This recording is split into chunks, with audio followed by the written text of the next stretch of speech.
Crear algo parecido a un DNI digital para poder identificar a todas las personas del planeta y poder distinguirlas de un bot.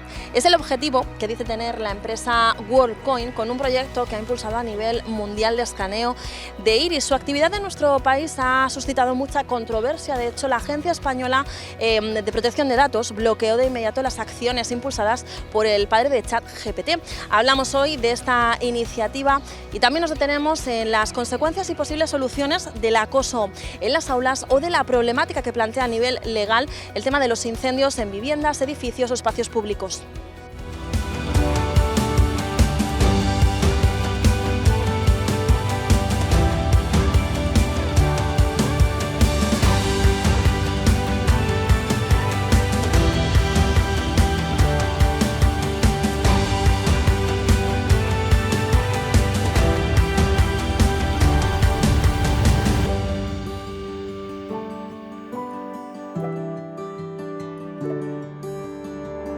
Creo que desde los centros educativos sí que se podría hacer más, porque muchas veces como que no se quieren pillar los dedos. Yo he tenido casos, a mí de pequeña también me ha pasado que me han hecho bullying, pero en ese momento los profesores, nada. Hay que intervenir de una manera holística, de una manera global.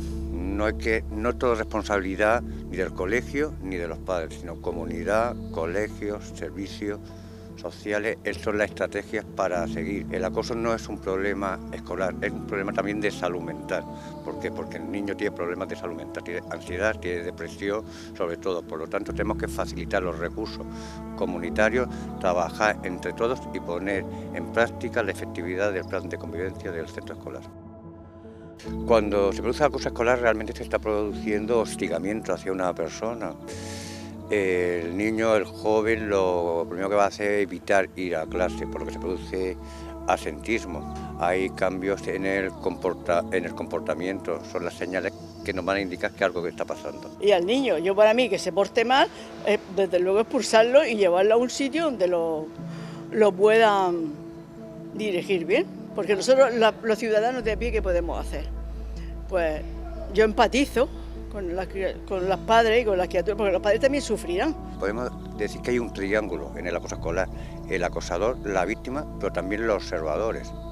Por eso es fundamental trabajar tanto en inteligencia emocional como en formas de no discriminación, en el respeto, en educación en valores y en la paz con todos. Muchas veces que sí que se deja, dicen, no, los profesores en el colegio, pero la labor es de los padres. Entonces tú puedes darle ahí una base y ellos luego harán lo que quieran, pero que la base la lleven. Y hay muchos críos, mucha gente que los que somos padres vemos en el colegio, pues que no, que van a su bola. Y luego las redes sociales, todo esto de internet, todo esto, pues hace mucho daño. La sociedad va avanzando y todos los problemas que hay delincuenciales también avanzan conforme avanza la sociedad. Las nuevas tecnologías han venido a quedarse, es una realidad. Entonces, antes el acoso escolar se hacía a la entrada, a la salida de los colegios, en los recreos. Ahora no, ahora hablamos más de ciberacoso. El acoso dura durante 24 horas. Por eso es fundamental en esta educación, en valores, que también eduquemos a los alumnos en un uso responsable de las tecnologías y una atención temprana.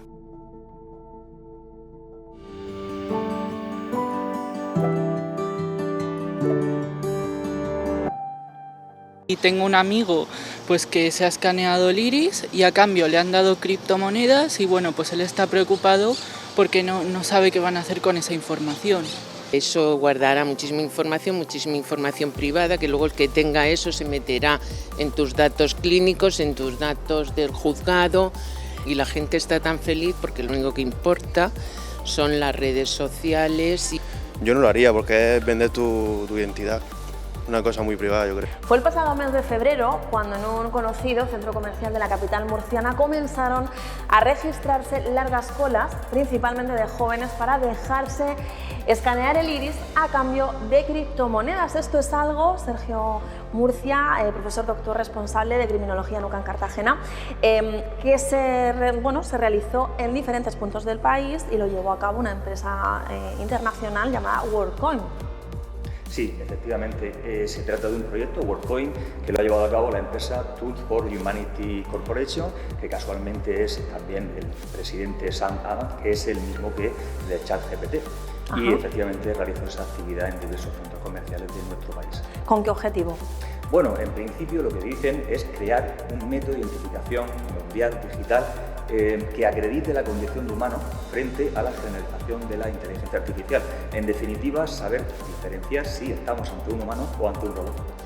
Vale, esta sería un poco la motivación de, bueno, pues de esta empresa, lo que dicen ellos, que quieren hacer.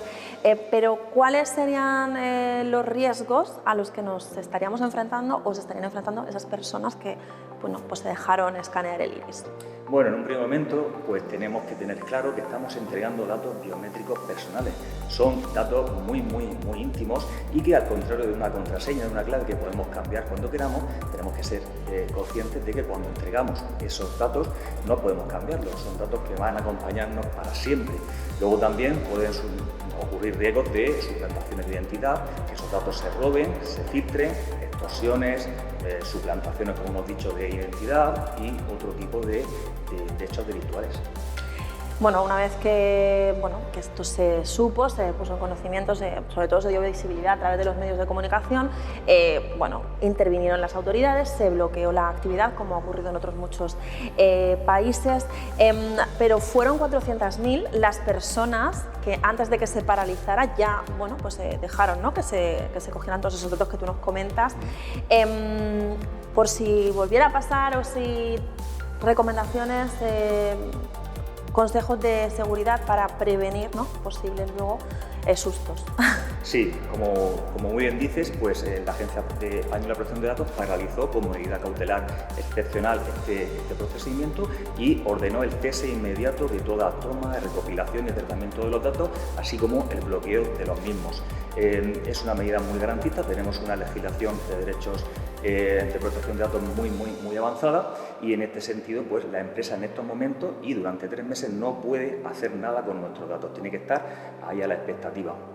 En un futuro, bueno, pues tenemos que tomar una serie de medidas de prevención. Quizás nos estemos acostumbrando demasiado a hacer concesiones, cediendo nuestros datos pues, a cambio de accesos a páginas web, aceptando todas las cookies que nos salen por delante, que estaban facilitando esos datos biométricos. Nuestra legislación es muy clara al respecto. Menores de 14 años no pueden realizar concesiones de este tipo y tenemos que estar muy pendientes, máximo cuando ellos están muy familiarizados con las nuevas tecnologías y pueden esconder este tipo de daños ocultos y de hechos ilícitos escondidos. Muy bien, perfecto. Muchas gracias. Gracias.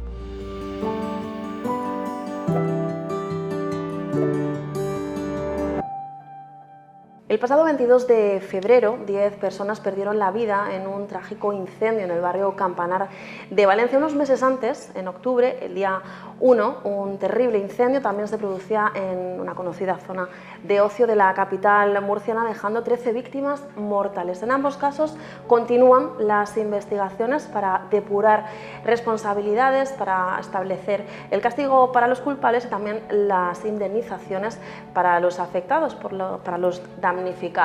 En este punto hablamos con José María Caballero, abogado, catedrático extraordinario de la Universidad Católica, también vicedecano del grado en Criminología de la UCAM. Gracias por acompañarnos. Gracias a vosotros. ¿Qué responsabilidades desde el ámbito legal tendrán en este caso pues los establecimientos, los encargados de hacer el edificio, en el caso de Campanar, cuando se producen este tipo de tragedias? Bueno, en principio las responsabilidades son los jueces y los tribunales los que tienen que determinarlas.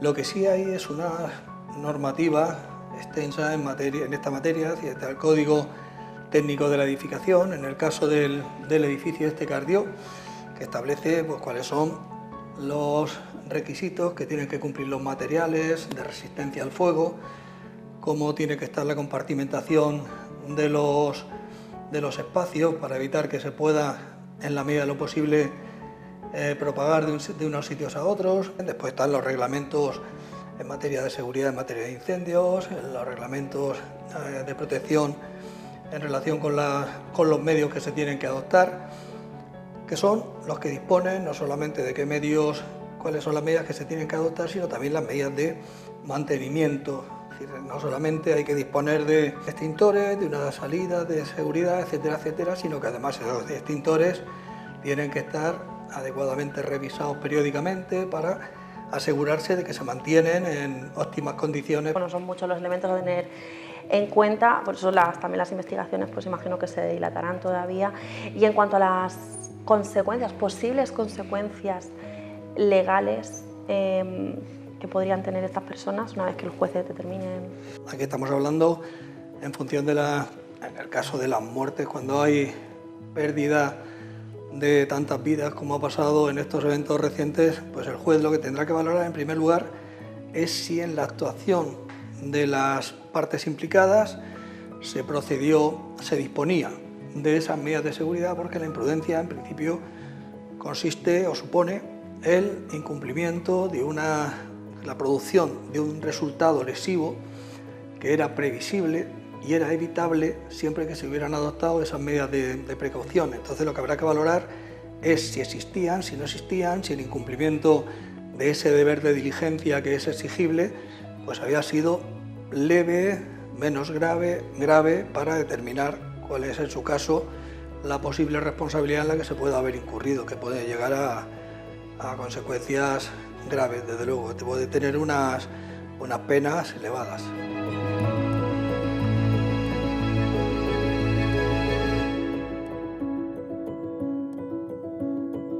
¿Qué aspectos hay que tener en cuenta a la hora de contratar las pólizas?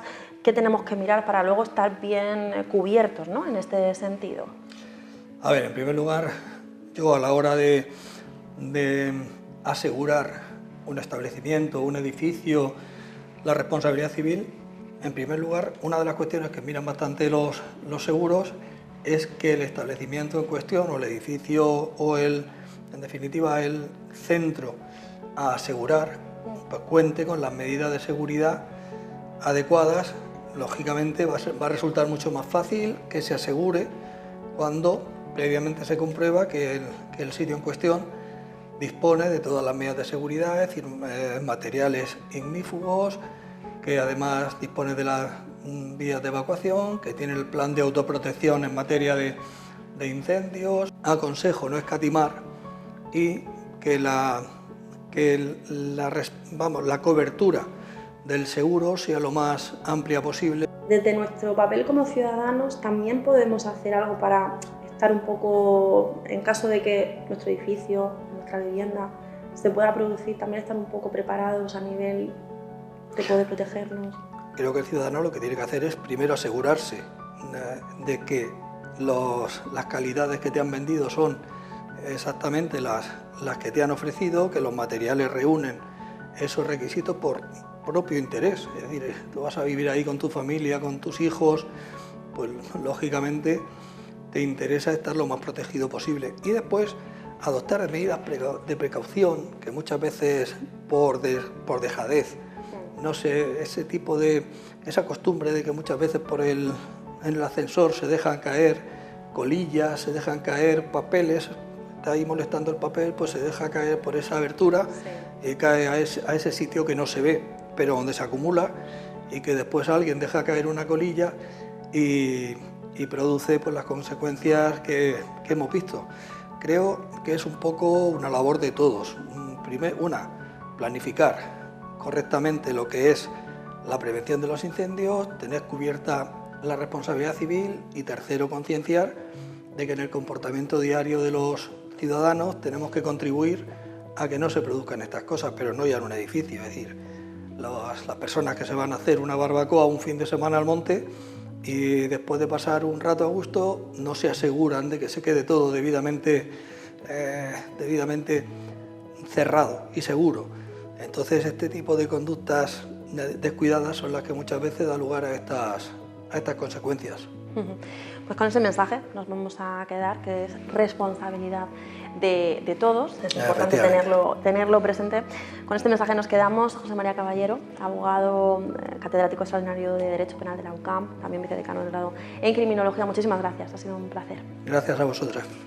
Y aquí lo dejamos, acaba nuestro tiempo, muchas gracias, un día más por su confianza y les esperamos de nuevo en el próximo programa, siempre para dar respuesta a sus inquietudes y a sus dudas de la mano de nuestros expertos.